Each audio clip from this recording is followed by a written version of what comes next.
All right. Well, hi, everyone. My name is Jared. I'm the program director and entrepreneurial lead with Thought for Food. Happy 2017. So we're back with an Ask the Expert section, and we're here with Holley, who's a good friend of mine and a good friend of Thought for Foods. And Holley is an expert pitch coach and communicator. She is the founder and CEO of Oratory Glory, and right now she's also the entrepreneur in residence at Oberlin College. Um, Holley, do you have anything else you want to tell people about maybe what you do and talk a little bit about just your work? Sure. Well, first, hi, everyone, and Happy New Year. As Jared mentioned, I'm the founder and CEO of a company called Oratory Glory. I started the company actually about 2 years ago, but for the last 6 years, I've been working as a communication coach and a strategist, working with different communities from high school and college students to companies to different entrepreneurial communities. And our focus is really grounded in helping people navigate the nuances of communication by helping them feel more empowered to be themselves and speak from the heart. A lot of times in the work we do, we try to take on another persona or are afraid to be our full selves in the space. And our work is really centered around helping people communicate with authenticity, compassion, and finesse, with the end goal being, if people can communicate their ideas and their innermost thoughts in a way that's conveyed for people to move forward, then we're a lot closer to reaching the social impact that we're looking for. And we do that through a number of things. We design different learning experiences catered to developing interpersonal and intrapersonal communication skills. And we also develop a communication strategy for companies. So just working with people in the arts, education, and tech spaces to not just move their ideas and their work forward, but become better humans through the process of communicating better. So pleasure to be here with you all today. Awesome. And thank you again so much for joining us. So cool. Well, we might as well just get right down into it here. Let's do it. Yeah, we received a lot of questions. So we selected 5 of them that we thought kind of encompassed all of the questions that were submitted. So Holley, the first question that was sent in was from Alfredo from Team BitGrange, and they're located in Texas in the United States. So he has a couple of questions. And his first one was, can you give some advice on how to use your hands when presenting? I feel like when I give a pitch, especially when it's the turn for a partner, I just don't know what the natural position is. I don't know how to use my hands. Absolutely. That's a great question. Hey, Alfredo. What's most useful in any communication space, and I'm from New York, so I'm naturally a hand talker. My hands gesticulate a lot when I'm speaking, is if you start with your hands at your sides, they'll naturally do whatever it is they're compelled to do next. So rather than hands in pockets or hands at your sides, remember that your hands aren't the only thing about your body that can gesture. If you're speaking or engaging with a partner, it's great to look toward them to cue them at their next. It also lets your audience know that someone else is going to speak after you. So again, start with your hands at your sides. They'll naturally do what they're most inclined to do. And also, don't be afraid to use your hands when you're speaking or communicating. Just remember that when you're speaking with your hands, don't clasp them close to you. Open hands suggests that you're inviting people into the conversation and the dialogue. And when you are using your hands, use them for emphasis versus using them for every single word that you're saying when you're communicating. They become more of a distraction. So hands at your sides, gesture with your eyes to let your partner know who's next, and let them do what they're naturally inclined to do once you keep them at your sides. Awesome. Cool. And now with this pitch that you guys will be submitting here for the challenge, they're video pitches. Does this hold true both for video pitches and for in-person pitches, Holley? Absolutely. And it's like I've always been taught, especially I grew up playing basketball. It's like you practice how you play. So practice with your partner, what feels more comfortable. Are you both seated when you're presenting? Are you both standing? And what does it look like to practice that together? Because your body language and gestures will mirror each other's. There's also ways to position yourself so that you're not right on top of each other as you're speaking, but perhaps you're facing each other so that you can still see the camera, but your body language should be clear on camera and to each other. So practice with each other a few times and do a few run-throughs and watch the video that you practice with, because you'll get to see all the strange things that your body may or may not do when you're presenting. But this definitely goes for your pitch video as well. Awesome. Yeah, that's one of my favorite things to do when I'm preparing a speech. I record myself and watch it and do it again. Yeah, cool. So another question that Alfredo had You answered kind of how to transition. Maybe take a look at your partner. Do you have any other tips on like a smooth transition between speakers? Absolutely. It's really important to lay the foundation before you start. So normally some people will just start their pitch or their speech. And sometimes it's helpful to say, hey, I'm Holley, and then give your partner room to speak. So Jared would say, hey, I'm Jared. So there's that bouncing back and forth off of each other. And also when you're setting up the direction of your pitch, whether it's one person or two or three, decide who's going to own which piece of information so that it's more of a seamless flow and like not I got stuck, but okay, like kicking it over to you. One thing that's really helpful too is like setting the person up who's next. So if you're sharing the piece about like, here's who we are and what we're up to, then it's like, and Jared can share a little more about what our plans are for what's next. So then it's like, oh, okay, someone new is going to talk and it's not that awkward silence. Another thing that's really helpful with transitions is make sure you know your partner's parts as well as you know your own, so that if one of the two of you get stuck, you have room to kind of step in and interject versus like that frozen look of, I forgot my next line, and like you're frozen there. So you can kind of chime in and support each other. And that again comes with the practice too. Make sure you know your parts, like the back of your hand, as well as your partner's, and set up transition phrases like, and Jared can tell you more about this, or, and next we'd like to share this. So terms like next or using the person's name is like, okay, there's more coming from someone next, and we're transitioning into the new thought. Awesome. Cool. Great. So let's do one more from Alfredo here. Alfredo's on the roll, man. Yeah, he has a lot of good ones. So the question is, based on your experience, do you have a golden checklist or must-haves for delivering an efficient pitch? So do you have a list that you go through whenever you're preparing a speech or helping someone else prepare a speech? Absolutely. My biggest tip is be mindful of the mighty rule of three. And that rule suggests that concepts or ideas that are presented in threes are inherently more memorable and enjoyable. Sometimes we get so excited about our idea that we have 30 seconds and we try and fit all of the cool parts and pieces into that 30 seconds. So what's the meat of that? What are the three like hooks that you have that will really sell someone on an idea? But before that is like, have a strong lead in. What's your story? What's that emotional connector that's going to get people to buy in? And we think about that on my team as like your why. Why are you doing this work? And how can you set the tone for that why so that the person who's receiving that information can also really resonate with that? And the third, so these are three tips I would say is, make sure you have a call to action. A lot of times we'll pitch and then it's kind of like when you're writing a paper and you've got the body paragraphs and those are really juicy. And when you get to the conclusion, you're like, well, I'm done. I don't have anything else to say. And it's like, think of your call to action as what do you want people to do next after they've heard your pitch? And in this instance, it's likely you want to get chosen to be a finalist for the Thought for Food Summit. So what's that call to action for? How they can get involved or how they can select you. So be mindful of the mighty rule of three. Have a strong introduction that generates an emotional connection and have a strong call to action. And that's three things. That's three right there. Yeah. Practicing what you preach. Yeah. Awesome. Cool. Well, let's hop over to another question then. This is Gary from Team Voco in Bolivia. Cool. And Gary's question was, considering that we only have 30 seconds for a pitch video, what do you think we should focus on in order to make a better first and fast impression on our audience and remain in their minds? Should we use a couple of impressive opening words, a stunning final? What are your suggestions there, Holley?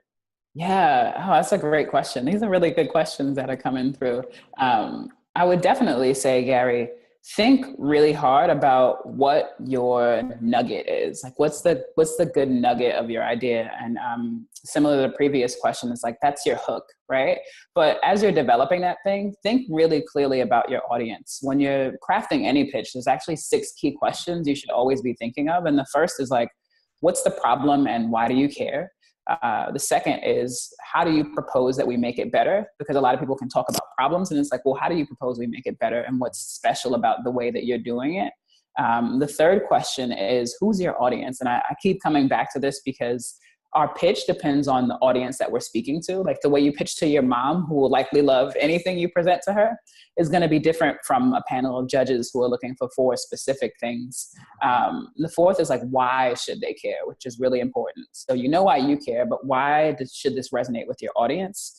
And then the 5th, and this is where you'll really get to like, what's the way that I should hook them, is like, what do they need to know in order to reach that intended outcome that you have in mind? And what do you want them to do next? So those are like critical things that you should be thinking of. So when you've got 30 seconds, I would start with perhaps like a beautiful image or a beautiful graphic. Sometimes in 30 seconds, you can't tell the full story, but depending on what it is that you're building, you know, if you're trying to clearly end world hunger, like what is the most powerful or compelling message that ties into what you're looking to build or the product that you have, that can make me look at a screen and go, wow, when I watch this 30-second pitch.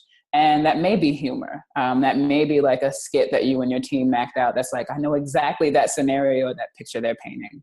So think really hard about what your product is, who your audience is, why they should care about those things. And then quickly filter out, if I've got 30 seconds to sell someone on an idea, what are the concrete things I want them to know within this 30 seconds to get them to want to know more? It's a teaser. Gotcha. Cool. And just to tag on to that, it's really important, like Holley was saying, to know who your audience is. So the judges we selected are all extremely aware of the challenges, you know, out there that we need to feed 9 billion people.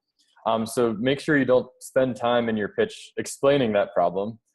Instead, explain on your focused problem. Explain that user problem. That makes sense, Holley, right? Like, yeah. Absolutely, because you're going to waste 15 seconds. It's like everyone coming in knows why you're pitching for the summit, so or for the challenge. So definitely don't spend 25 of it talking about feeding 9 billion people by 2025. Yeah, exactly. Cool, awesome. So that was from Gary. Great question, Gary.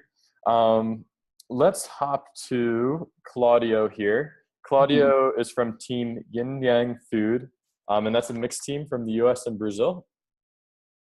And he was asking about different pitch styles. So is it mandatory that someone speaks during a pitch video, or can we use other types of media such as images, videos, and text to represent our ideas and projects? And maybe you can give some insight there, Holley, on what you think. That's another really great question. Well, I know you're doing 2 video pitches. So the one is the elevator pitch and the one is the concept pitch. I've seen some really powerful pitches done with no one speaking, just like powerful images and sound bites and just videos. So I would say it's not mandatory, but make sure whatever those visuals and videos and images are so compelling that it doesn't need a voiceover for it. If you've watched a really good silent film before, you can see what are people's bodies doing, what are the things that you're seeing on the screen. So I would say if you're really good at it, if you have really good visual representations for your project or idea, totally go for it. But in the concept pitch, there should definitely be some conversation, unless you've got a really cool robot image that you're planning to use that's gonna like spell the story out. For the 30-second though, I'd say give it a try, knowing that your 30 seconds is a teaser that's gonna lead us to the larger conceptual pitch. And Jared, you can speak more too on like, is it mandatory? I don't wanna, drive anyone in the wrong direction here. No. So the only limits are the 30-second time limit and the 2-minute concept pitch. Typically, like Holley is saying, for the longer pitches, especially, you almost need a voiceover to explain what your idea is and explain what the problem is. But we have seen some really great text submissions come through in the past as well, like images with text on the screen. So let's do one more question here, Holley. Sure. This is from Aida from Team Batata Dorada in Indonesia. I think I said all that right. And her question is, what exactly are the components or materials that have to be in the concept or final pitch video? And what exactly is the judging criteria for the pitch? So maybe I'll explain that really quickly, Holley, and then you can hop in and give some feedback there as well. Sure thing. So I'll start with what the judges are looking for first, since like Holley mentioned, you want to know your audience. And the judges are looking at 4 different categories. The first is innovation. So what kind of technology are you using in this product or idea? Is it new? Whatnot. Second is implementation. So is this something that's feasible and something that can be implemented? We're not necessarily going to, judges won't necessarily like an idea that says like we can change all the farms in the entire world. There's a lot of farms in the world. So we're looking for something that makes technical and feasible sense. Next one is uniqueness. And that's a more or less, is this a new idea? Is this your idea? Or is this taking someone else's idea? Which is okay, but then it should be done and delivered in a unique manner. And then the final category is team spirit. And that's really all about, is this team capable of pulling it off? I love those categories. Yeah. Have anything you wanted to kind of mention in there, Holley, or? Yeah, definitely. I especially love the team spirit thing. As you're thinking through, like, what's the material that I should include in this? I think that most people who choose you, especially when you're in the early stages of a business, choose you because of the type of people that you are and how resilient you are in terms of like being willing to make it better. So I would think through like, how long have we been working on this idea? Like, how many times have we failed at it? And some people think failure is a bad thing, but if you show that you've like tried this thing and there have been multiple iterations, it really shines a bright light on you, because it's, in the end, if you're getting award money to actually bring the idea to light and to more people want to know how much you've tried. And in the States, we call it how much skin you have in the game. So what have you actually done to apply it? And then what makes your team special? Think about like why you, like everyone is submitting some really great ideas, but what's the spark, the creative juice that brings your team together? Is there like an Einstein on the team and like an Amelia Earhart? And like, what's really special about the combination of people that you have on this team? And like, how should judges know that you're the ones to get it done? I'll also go to the point around uniqueness, the uniqueness of your idea. Like, what we're hearing constantly new ideas, and what makes yours special. How is it a different way that you're approaching it that no one has approached it from before? Or what's the secret information that you have that people aren't privy to? You know, do you have like a PhD researcher on your team who's been doing this work for like 15 to 20 years or since birth? I know some of you aren't at that age where you've been doing something for 20 plus years yet, but really the innovation around it and the implementation. Sometimes we've got a great idea, but we haven't necessarily thought through the strategy.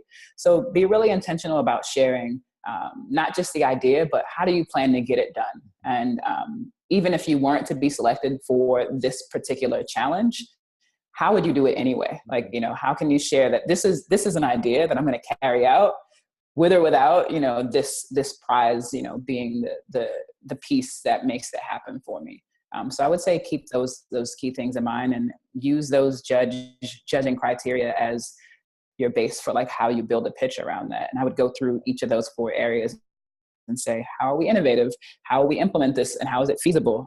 What's the uniqueness and what's team spirit? And start with those pieces. And, you know, you've got all of the core components of what you need to be talking about in that concept pitch. Awesome.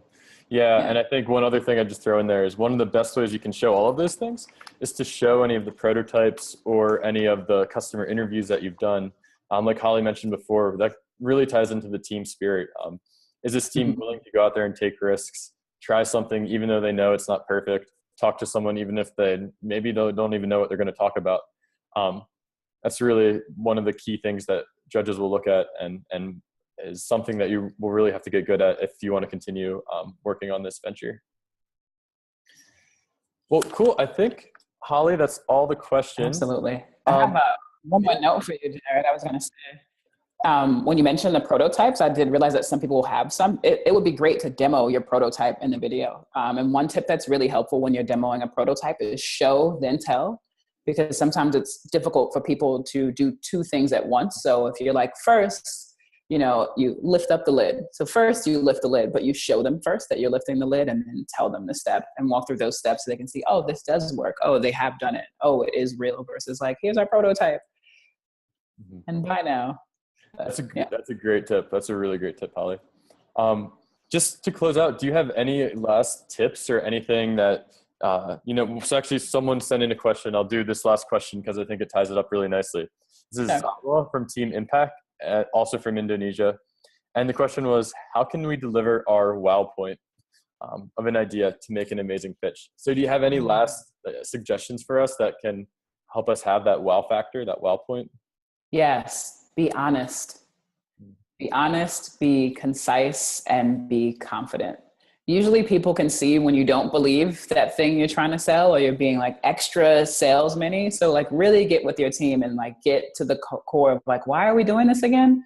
And that wow point will come across really clear if it looks like you believe it and you're confident about it, and you can deliver it in a really concise manner that's not, you know, if you can say it in 5 words, don't use 125 words. So honesty, clarity, and confidence for sure. Love it.